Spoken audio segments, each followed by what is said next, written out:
Everybody get up, it's time to slam now. Come on and slam, and welcome to the jam. Come on and slam, if you wanna jam.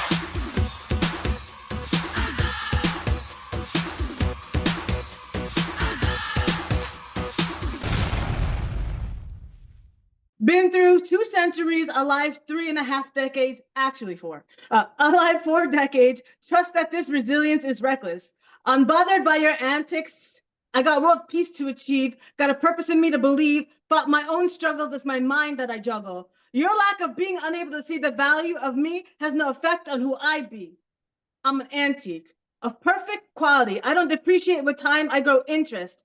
Interest that encourages my brilliance, of which energy wasted on you was an expense. So now I renew it with an incense, smoke you out like a carcass, your dead weight, whose mannerisms were only irate. Mistook you for having depth, but really you were disguising a mind inept. To open your heart, you have to open your soul. That's how you feel whole. That wholeness is my goal, and in this moment, it is most attainable. Miss me with that negative, I'll remix that situation into a positive like a DJ at a turntable. Someone once wrote, I'll stop writing when I have no more pain. But what if poetry is my virtue and pain is my gain? Does that mean I never stop writing until the world stops, until my world stops? I accept that I'm an exception, been through the struggles of finding redemption. I'm okay. I keep my critiques at bay since there's no worse critic of me than me every day. I hold myself to that with conviction and contention. I have standards. I raise my own bar. I don't believe in competition, spreading love like a petition. To quote Talib, I ain't for shitting you now. Why won't I smile when I raise my worth every day and keep searching for soul satisfaction like a chain reaction? Beam light like it's a newest style. Cloudy mind getting right. That's the new foresight. I sit in my meditations reflecting, thinking of all those affected. Struggle suddenly turns so casual when the grand schema is so miserable. Humility, that's where my mind is. Peace, that's where my heart is. Solution, that's where my soul is. Unity, that's what the goal is. Vision so clear now, you can call me clairvoyant. Looking at the world as it is and seeing that it's love that's amiss. I've been blessed to turn around my stress and use my heart to help dismiss this distress. So now I have a mission. Time to take this new vision and put the hate back in remission. I relived my entire life with all its traumas in a dream. You were there with me. I relived my world with all its brokenness in a dream. You were there as my glue, taking all my fragmented pieces and putting them together. You fixed my soul, yet still I had to wake up. And when I did, I remembered in reality, you were none of those things. You couldn't protect me from getting my heart broken because in reality, you were the one breaking my heart. You couldn't bend my soul because you were the one who tore it apart. There has only ever been one constant source of support in my life, me. And yet I neglected myself the most aggressively. After my dream, I had a passing moment when I thought I missed you.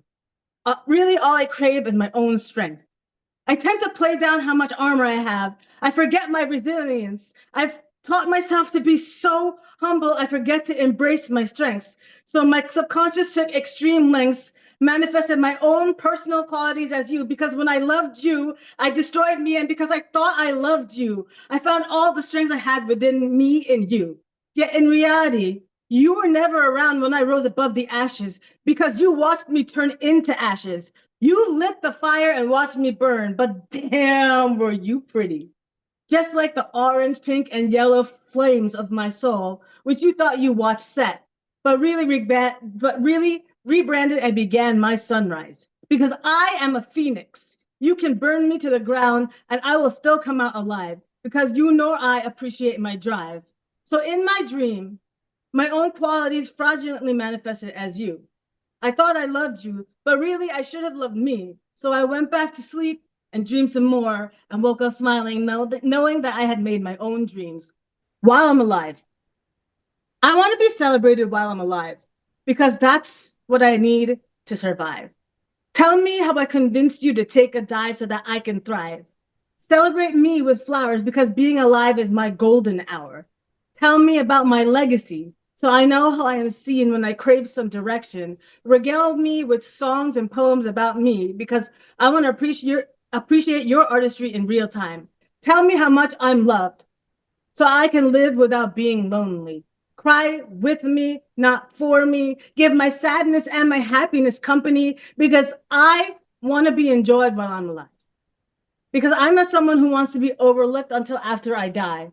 Because I know I'm great while I'm alive. I don't want to be remembered, I want to be recovered. This may seem like a desperate need to feed my narcissism, and that's why assumptions create the most societal cataclysms. Less judgment, more listening. That's how we might save lives. Do we get that business? We get so lost in our demons, we cry for help. Sometimes we need a different angle to find our angels. We are so absorbed in wanting to be adored, we forget to show it. It's our most desired commodity, yet we still treat it like an oddity. They say love solves all, yet we show it the least. Maybe that's why the world lacks peace. So, yeah, I want to be celebrated while I'm alive because I want my world to continuously thrive. I want to be revolutionary and revive love like this concept is evolutionary. So celebrate me while I'm alive. Celebrate each other so you thrive. And most importantly, celebrate what's around you so while you exist in current times, you can survive. I found you on the battlefield of your trauma, dragging your heart by its parachute straps. The smoke in my eyes hid the truth I failed to find. We were twin landmines, primed to detonate, but somehow rewired with our wounds entwined. Two drowning swimmers transformed, Poseidon and Persephone. My Alice drink me had been seeking a worthy addiction since my entry into this needful skin. And what trauma begat was glorious in the dark, but in the light it was riddled with cracks and covered with the veneer of sin. I refused to see it as a flawed design. I had become intoxicated with the idea of you as mine, and what grand illusion wove was a fire blanket that melted into my skin. Your flame's sweet magnesium became my crucible and my zen. You arose rebooted, repurposed and refreshed from your tortured Stygian depths. I didn't know I was a healer. Pouring my love medicine in, then imploded, devastated and devoid of light. And how cleverly you severed. I never desired leverage. I let you fly free and waited for your return. But you were not boomerang. And I was the funeral urn cradling our holy ashes even as I still burned. I shaped virtue from dysfunction, naming it love from my smoldering bones. But the forest cannot be reborn while the napalm flickers on. And it was only after the flames died from my eyes that I could see clearly how I had firebombed my life while you're with your wife, happy at home, and I was broken and alone. At least one of us got out alive. I keep telling myself I have that to be thankful for. Strolling through the city and I can feel it breathing through me. Alive, and I'm inside it like an actor in a movie. It's hard to tell who's the villain because they come in many forms, but the heroes are the ones who stand to break the social norms. And everybody has opinions, and they circulate around it like a cloud to hit the ground. The fog is hard to see around. But as it lifts, I catch a glimpse of what is real and what is true, and I can form my own opinion without it becoming skewed by news on the television that's biased to fit a narrative. We need to recognize oppression, it's imperative. And everywhere I turn, I see it, but can't believe it. Some have money to burn, others with nothing to eat, and the inequality is the product of intersectionality between race, class, gender, and your identity. Instead of considering all of mankind our brothers, we put ourselves into groups and everyone fights with each other like a war zone. And we just want to live in peace, but there's police out here that stalk you like some rabid wildebeest. They're waiting for you to slip. They're waiting for you to trip. Soon as you do, they use abuse of power to their benefit, and it's sick. I keep my head down and continue to walk, playing hopscotch over outlines in white chalk. Another one of my brothers is gone. I sit and pray and let the energy radiate, creating a wave that flows throughout the city and rings from every mountainside, where some will flourish, others barely make it out alive. And peace is the answer, although the process may be slow. It's better than the alternative of altercation. So don't let them control your mind. But nobody really hears, and nobody really learns because they won't open their ears. I came here to open that was minded. Poison at the end of the food chain is very rarely its source, just as the tyranny of oppression is an enemy of man, sweeping down the path of centuries. When a man being choked with intent says, "I can't breathe," it is really a repeated echo, a poignant and tragic one indeed, leaving the heavy stains of grief, sighing on the memories of countless souls. Dying from the coldness of authority reawakens the cry of longing for equality and justice by the oppressed, who supposedly won the battle against the brutality of enslavement, only to fight another war for survival. The presence of excessive greed creates unjust elements in a society, leading to manipulation and fraud. There is an ingrained history of abuse of power, insecurity, and mistrust. The remedy of chronic afflictions is terribly slow, and the wheels of pain keep spinning in ghettos. Social disparity prevails together with hunger and deprivation, breeding strife in the hearts of the dispossessed. A wise man once said, "The best remedy for the soul is love." "But what if it doesn't work?" said the skeptic. "Then increase the dose," the seer replied. Each heinous crime diminishes me, weakens the spirit of a community which wishes to live peacefully side by side, but is instead forced to address the ravages of disorder. So while the light of the firefly is no match for the stunning effects of moonlight, even a candle of hope can light up the sky. My eyes are not as powerful as the sun, yet they see colossal things. Like moths, some rush to the seeming light, which is none other than darkness. Callousness reigns in many hearts. The dead blames the ones that are dying. The cry of each soul longs for freedom, tugging at sunrise upon the dawn and sunsets on the horizon. Meanwhile, confusion reigns in the light of day, while we weep in the shadows, striving to laugh against the background of pain and complacency. A day well spent prepares and shapes my journey. I rise at dawn as the lark sings, aspires to his eloquence and charm. The glow of daffodils and seasonal spring fills my heart with wonder, and I taking another breath, joyful to be alive. Snowflakes fall, whispering an inner melody, a symphony of everything that is good and noble, full of light and beauty. I bow in sweet reverence, offer myself to the glory of creation, wish all kindred spirits would breathe this love. When life gives you lemons, make lemonade. When life gives you oranges, scream! Orange Julius gives me heartburn, never can drink the stuff without backwash choking my throat. The milk curdles from the acid of the juice, floating in a white fluff. Pain in the gut, pain from the toots. Blame it on the juice. Yeah, blame it on the Nazi boots on the ground all around. Deporting, recruited for the first day back. That the big sack of oranges return to abolish all that we hold dear. The decree after decree wished I lived in a tree rather than this country burning, of the books pardoning of the crooks, giving the incapacitated minds not a second to look. Just action, action. We want action. ACT-ION. Fruit for the brains has squirted in pre-ejaculation, but the fruit can't get no love if the juice don't look like this. Blame it on the boots. The one who should be shoved way up where the Mar-a-Lago sun don't shine. Keep the small minds out of the schools.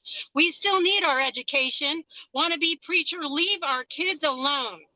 We don't need no thought control. Get gun control out of the classrooms. They're looking for illegal people who resemble a paper bag, scale, shade of pale, not enough for you to leave them kids alone. I want to see you laying prone on your knees, making apologies for your despicable policies. A paper is never just something to crumple up or discard. It's never just drawing or writing. It's always a story of life and death. When I see a barren tree, the bones in my fingers turn to whining dogs salivating at the mouth. The biome in my gut starts to howl. Salvation is but a pencil away. How does the saying go again? Something about loose leaf sink trees. I don't want to be the kind of loose leaf that suicides. I want to be the kind of loose leaf that started as a tree, refused to die only to live on in the loose leaves. Have people graffiti my body with their pain and call it emergency room or therapy, doctors and nurses and surgeons who stitch the wounds killing us from the inside. It's never just a blank document lying on a desk. Sometimes it's a battlefield between lead and rubber, between thoughts rushing to be tangible and erasers hell-bent on making dreams disappear. Every night, my name is Jacob, wrestling Brout into a full Nelson, and it is always a draw, which is to say, I find Genesis in my pencils, a maternity ward between these fingers, a morgue between these white feet. It's never just a notebook or a pen. It's always church. The first time I believed in God was when I held a pencil, held mass in my sketchbook. I like to draw pictures 1,000 words at a time. I write the type of poems that bodies look for life in, poems that can only be read on an empty stomach. There's a kitchen in my diary and a pantry in my pen. Somehow, I'm always starving. My hands are made of termites. I'm a glutton for trees, so when it comes to paper and pen, it's never just writing. It's always an elevated experience. A chasing the dragon kind of high, smoke-filled lungs, chasing the next hallucination, sifting through what's real and what's trauma, trying to fit a century in a pocketbook or a Post-it note, be it a napkin doing CPR or a keyboard as a lifeboat. A paper is never just something to discard. It is always a story of life and death.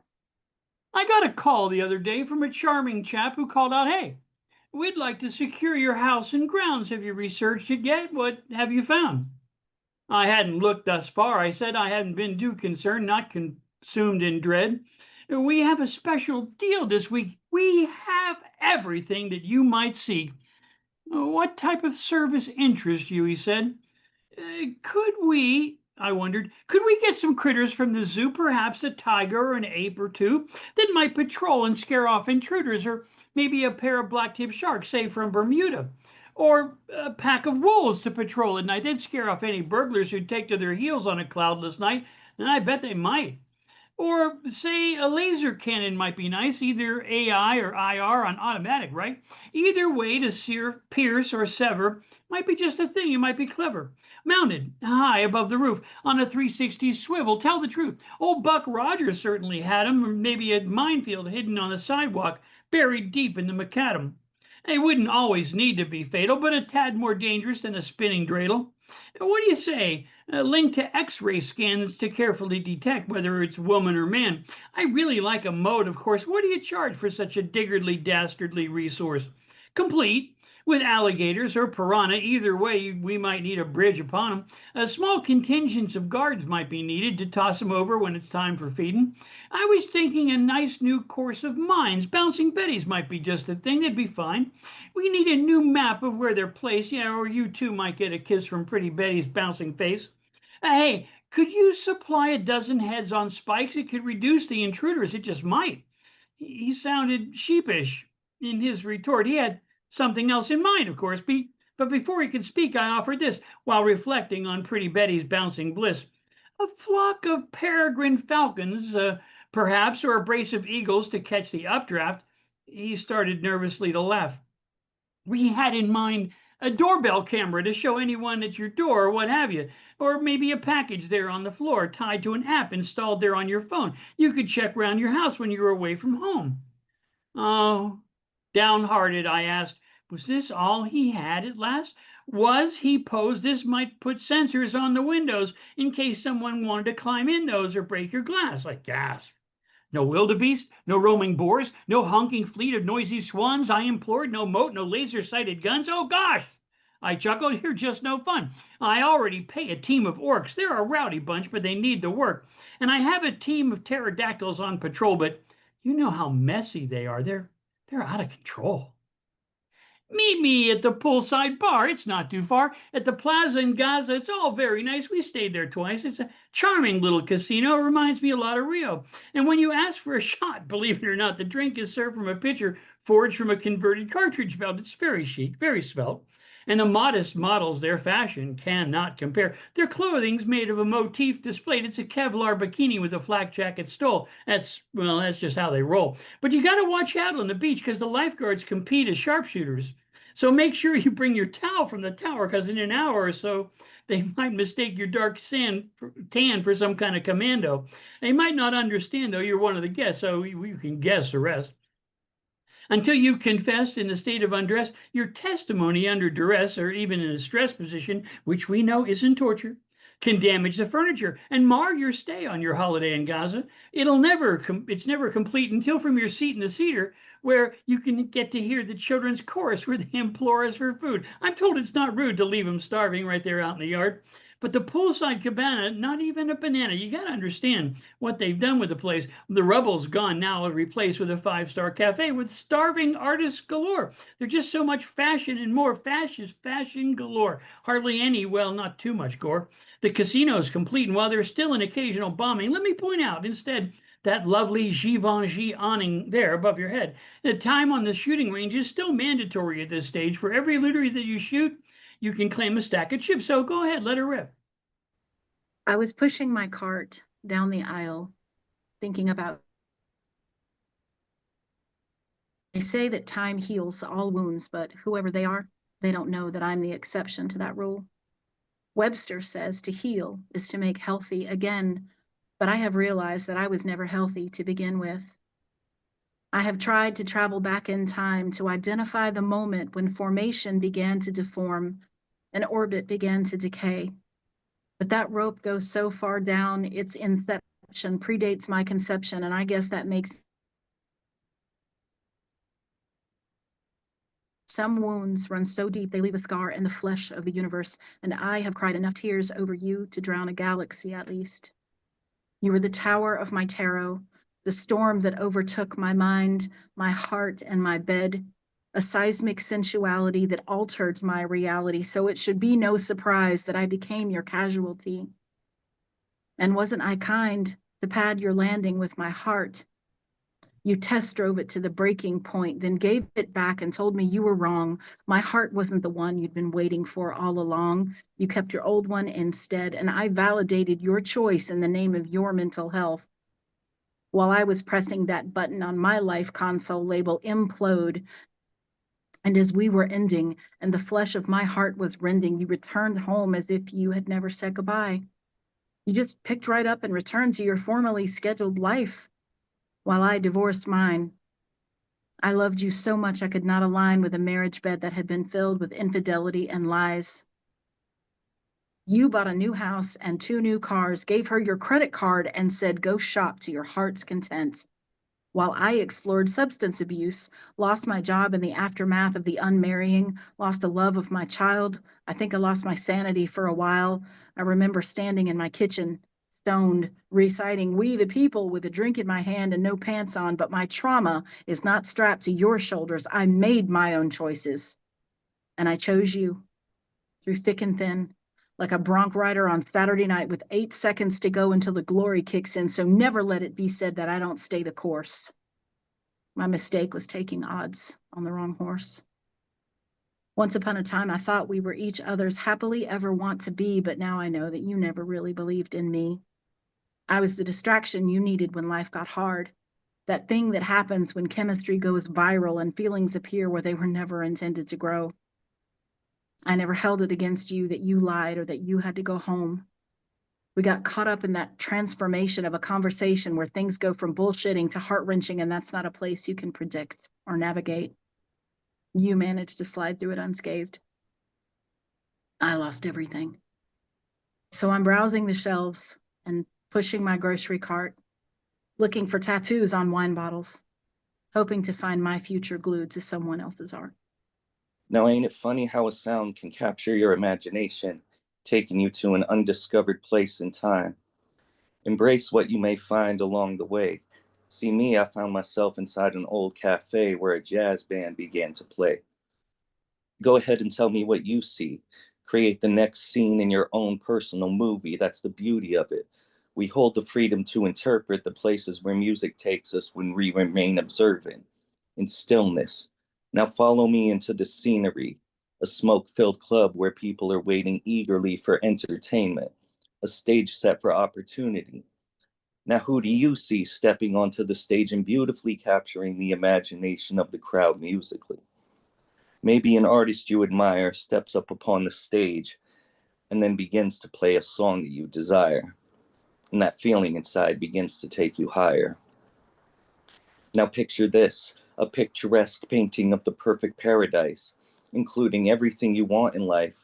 Set it up on the mantle so it's open for display. Study the image and think of it as present day. Now imagine the feeling that you'll have when you're there. Become aware of that emotion. You're already prepared.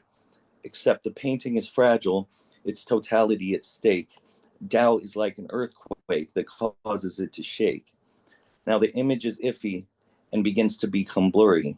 Better find the proper tools that'll secure it in a hurry. The intention is the nail that holds it so it doesn't fall, and repetition is the hammer that will nail it to the wall. Now the picture is stable as it settles into focus and begins to manifest exactly how you had composed it. Now admire the precision, stand back and have a look. Do this every day and see it will become the next chapter in your book. I turn my back on it, an accidental invitation to follow, and now it latches on, attaches, causing the sorrow in which I wallow.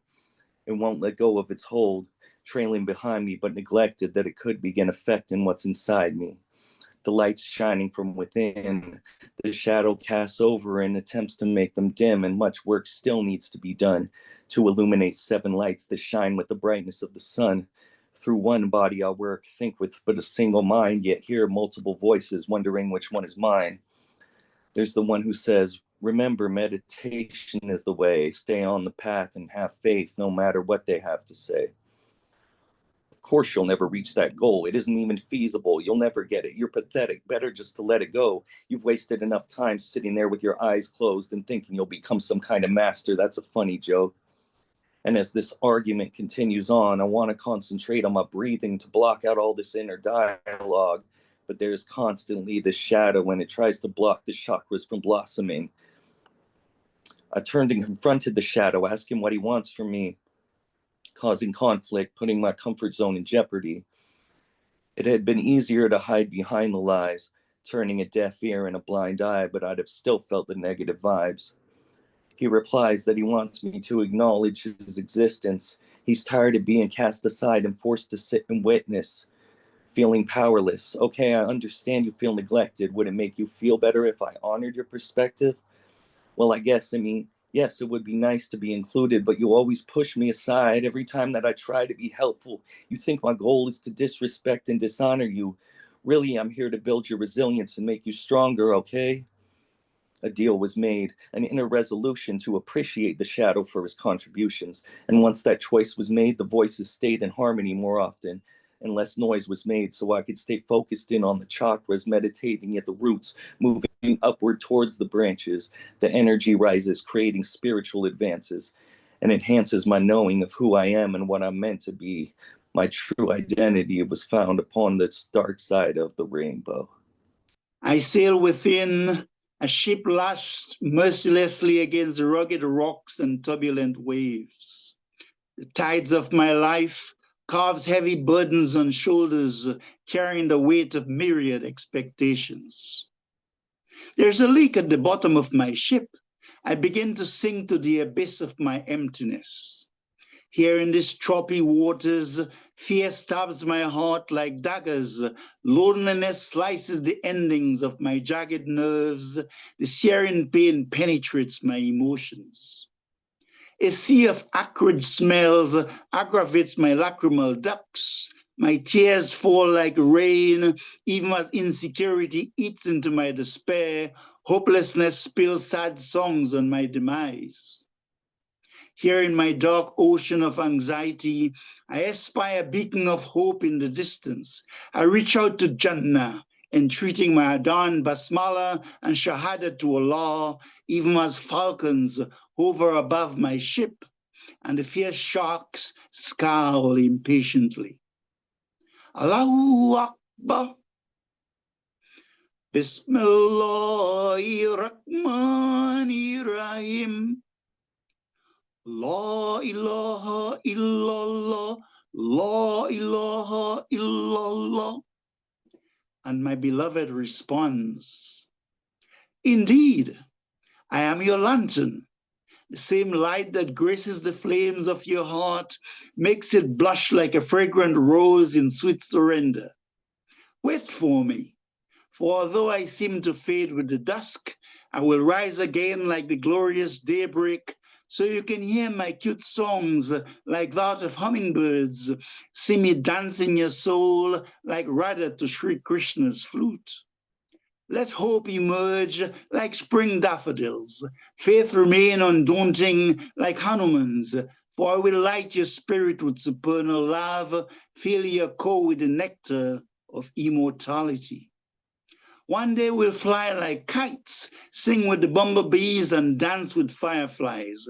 We'll chat into the nights, telling Anansi folk tales, play cards near firesides, singing ballads to your ancestors, the beauty of life.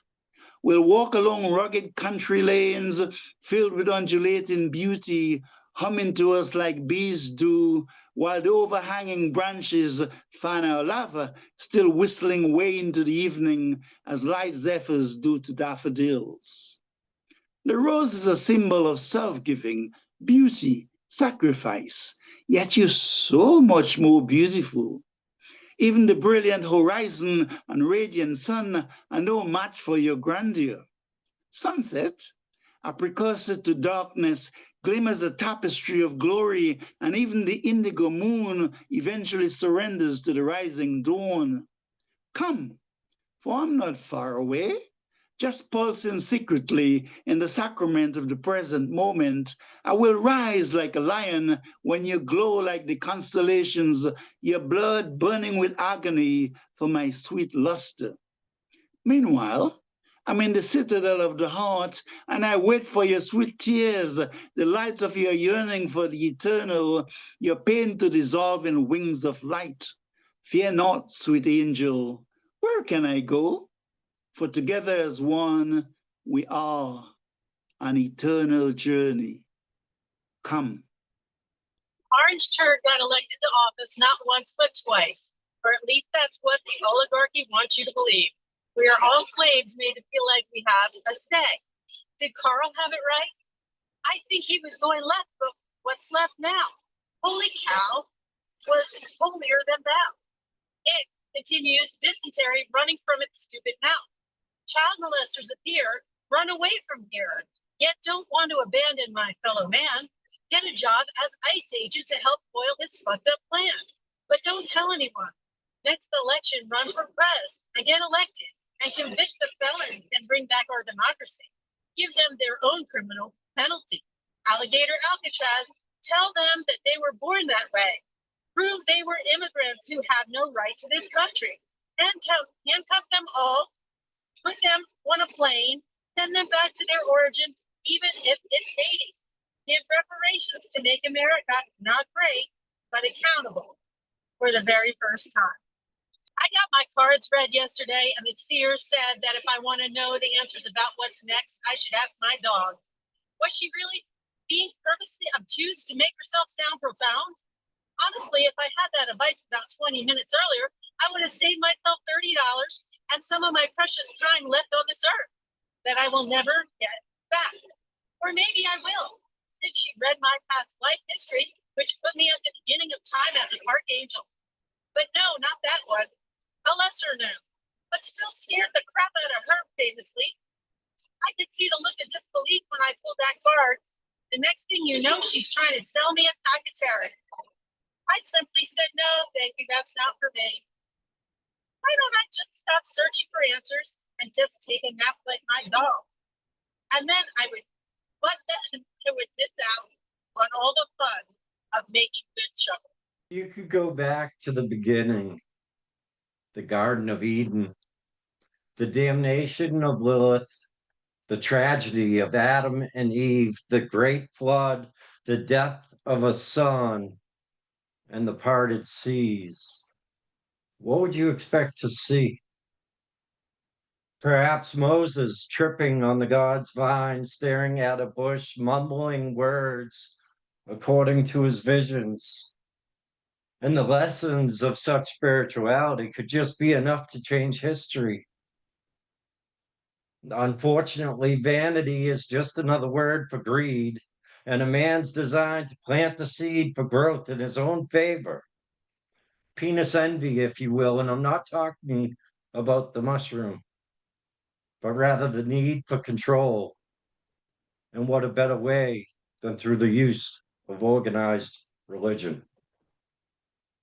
I'm a firm believer that one must lose themselves, crack the mold, shatter reality, and completely break down the barriers in the mind that constrain our abilities. On the other side of what people consider insanity lies beauty in the smallest fragments.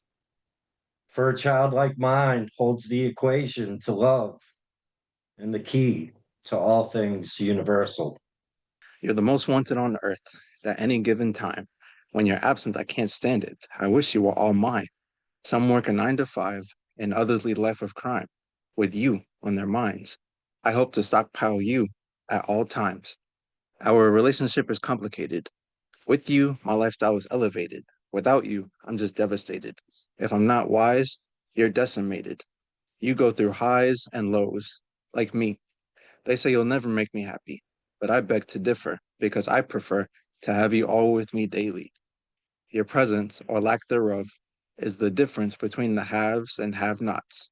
Your abundance brings a thrill, for which some even kill, but gamblers have a hole that no amount of you can fill. I will always need you with me, until my last breath, but no matter how much of you I have, we will part upon my death. He wants to rape the museums the same way he raped those children.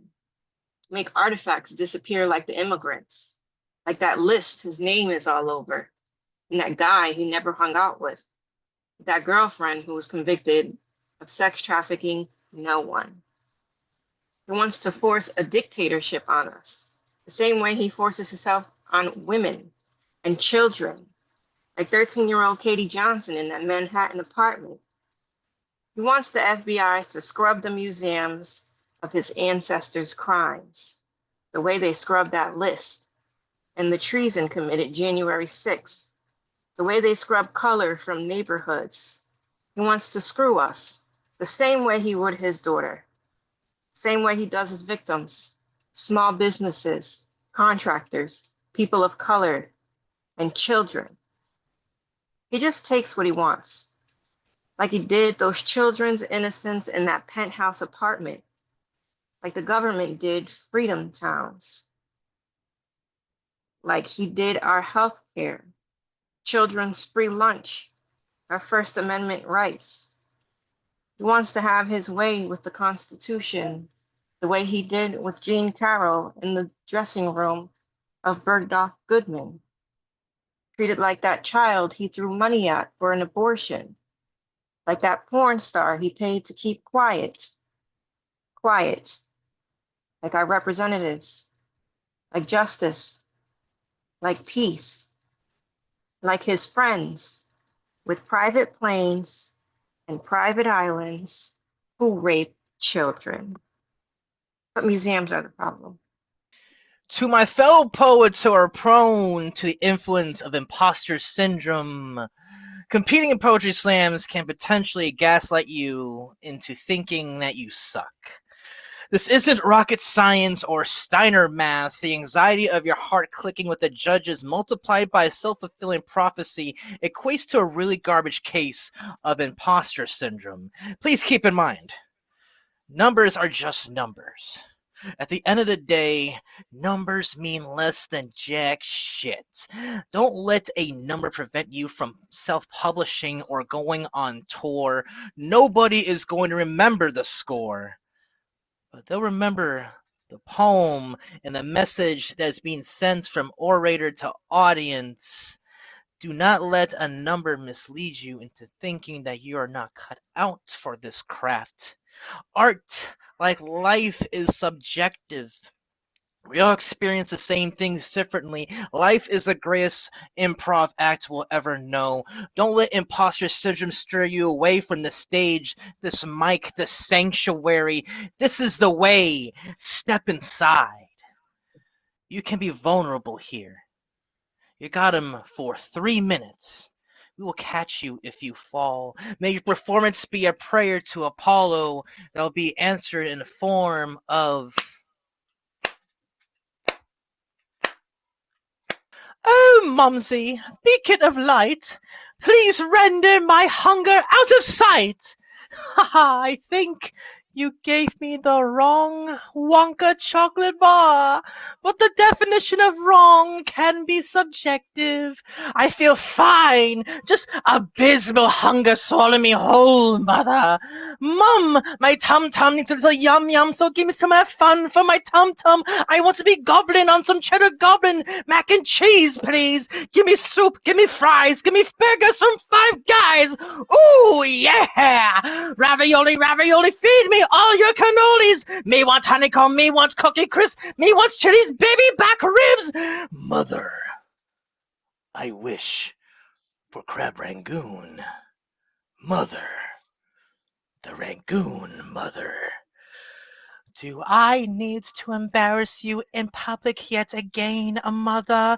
Do I have to gaslight you into thinking that you aren't a good mother so I get my proper helping of rangoon, mother? Why must we exercise such measures onto you, mother? I'm jolly just a young lad who is looking at pasta salad the same way Dan Schneider looks at his child's stars, or the way thieves look at expensive cars. I'm hungry and I won't control myself anymore, mother. I will flip this peaceful afternoon onto hell on earth if you don't give me the food, specifically the rangoon, mother.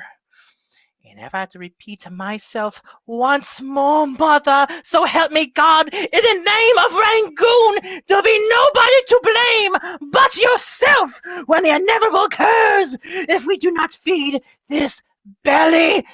The rangoon, mother. Feed me the rangoon. Bowing my head in a degree of mystery, reviewing humankind and its history, I'm upset. Thinking of all the injustices, I shake my head. Woke people, now broke people, the world is dead. Turn on the news to watch these discussions, I'm disgusted. Hatred, violence, war, it's confusing. One love, one world, one life. Did we forget? Quit abusing. Life goes on until it won't. Why live yours doing nothing to gloat? Pride isn't a right, you earn it. Go out and do something to get it with. People do nothing and get incarcerated, just thrown in prison because they're hated. When did the justice system become a disposal system? When did we lose hope in people and start blaming the victim? I'm unwell. Thinking about this hell, it can't be real, too unequal a deal. When did we start living in a world where a child goes to school and packs a bulletproof vest? When did we come to a point of such civil unrest? When did we come to a point where we ignored the depressed to the point they shoot a gun to their heart just to get something off their chest? It's unreal. I don't know how to feel. Are we too blessed to be stressed or too stressed to be blessed? It's an issue. To fix it, rest assured, we'll need more than the tissue. Prayers and thoughts don't bring back lives lost. Only action can cause a start great enough for proactive reaction. Behaviors only paid attention to when extreme, then blown off. As a troubled individual, I could scream. Pay attention. The people are speaking. Line up, file up, the problems are peaking. When people given the power of leaders do it with no spine, how can the world not operate in crime? Time for the people to take back the power, make these so-called leaders cower, silence them as they peer from their tower, and show them how to truly operate using brain power. That's the mission. Time to take a position, no more time to assess the condition, no more space for indecision, only space for precision. Let's stop this bullshit addiction and spread love and toxicity, love and equality like a religion. Cut this toxicity off like a circumcision. A new day has risen. I hope I don't sound too gruff, signing off on these situations so tough. Inactivities on these issues made it rough. And quite frankly, I have had enough. The first time I saw death, I was 17 years old. My grandmother laid motionless on her bed, fraught from her convulsion that put her in the state pooling at the side of her mouth. Kind of like when one is in a deep slumber, drool comes up the side of their mouth. Or maybe that's just me. Did I just give too much information about how I sleep? Sorry. I always thought death was more dramatic, more drastic. Turns out the drama occurred when one gets revived from their fading, like my grandmother did. The breath of fresh air we knew her to be received her breath of fresh air. It changed my world and raised its meaning to value the sanctity of life until I met myself in the depths of strife. I nearly forgot who I was, let alone this new mantra I had taken up. I was 29. I guess this is the part of the poem where you guess my age. I knew nothing about nothing, but I craved something, and I was lost in my need of wanting to be found. Anxiety-ridden thoughts filling my insomniac brain, round after round, hit me once, hit me twice. Grief is reckless. The sun could be burning bright right into my retina, and all I saw was darkness. Sleepless nights causing a 504-hour day, causing you to hallucinate is the deepest despair. It's a trip. Trips to the local craft store to inhale the sweet scents of cinnamon that reminded you of a warm home being your only sanctuary as you tripped, sinking into the deep, dark crevices of your mind your conscience told you was always wrong. You drown. Waves of tears and anxiety pour over you like a one-clouded monsoon, severing you from connection to others. You are alone. There is nothing to talk about, but so much to say. They give you a pill that knocks you into unconsciousness until your mind is still. You float back to reality. Reality becomes a dream as you revive your soul and you become whole again, whole-minded, wholehearted, whole human. Realizing your humanity is defined by hope. Something that you had lost a long time ago. You awaken. I awakened. I found hope. I pursued dreams. I realized the things I thought intangible were actually right in front of my reach, and all I had to do was stretch my arm out. Love, support, ability to function, sleep. Oh, so nice. It was all there. That realization took me away from relying on pills and allowed me to start climbing up from the bottom of this hill. And now I rise just like you will rise, because our downfalls only raise our flights upward, and that is how we evolve. We are powerful and resilient youth. And while some may think mental health is debilitating, finding ways to cope with it and having to rediscover who you are is actually rehabilitating. Redefining you helps you to unlearn preconceived notions of who you are supposed to be. And as a result, your spirit is free. I am free to be who I wish to be. And while I did not physically die, I did die 1,000 deaths. And just like my grandmother did, I received a fresh breath. I am my own breath of fresh air now. I embrace the soil that allows me to stand in it. Allow my words to flow as I mean it. Allow my soul to sing how it feels. And redefining who I have become has given me fresh oxygen. Now I find myself being my own breath of fresh air. I wish my voice was sweet like honey, melting into a warm cup of tea on a rainy day that illuminates the delicacies of my femininity I'm scared to embrace. I wish my voice was strong like honey, sweet and smooth instead of the lioness roar you hear before you, unwavering, even when I want nothing more than to be held. Strong and resilient without relent. I don't always want or need to be the lioness, and I am so tired of having to always be resilient and strong. It's like the harshness of my voice has molded me into harshly independent, where I don't need anyone. But damn, do I wish there were people around that I could lean into and melt like honey, while they embrace me like a warm cup of tea. I am strong unapologetically, but I am visibly shielded and protected in the armors of having to be harsh. There is strength in being gentle, and how I wish I could embrace that, even if it's just with my voice. I wish my voice was made of nightingales rather than lightning bolts, so that even when I cut deep, it's still a pleasurable experience. And most importantly, I wish my voice was more like honey so it would stick and you remember its sweetness and kind taste more than you remember it came from a broken home. I wish it was like honey so that you can remember that even in the trenches, you can remain sweet and not let your situations mold you. How I wish my voice was more like honey.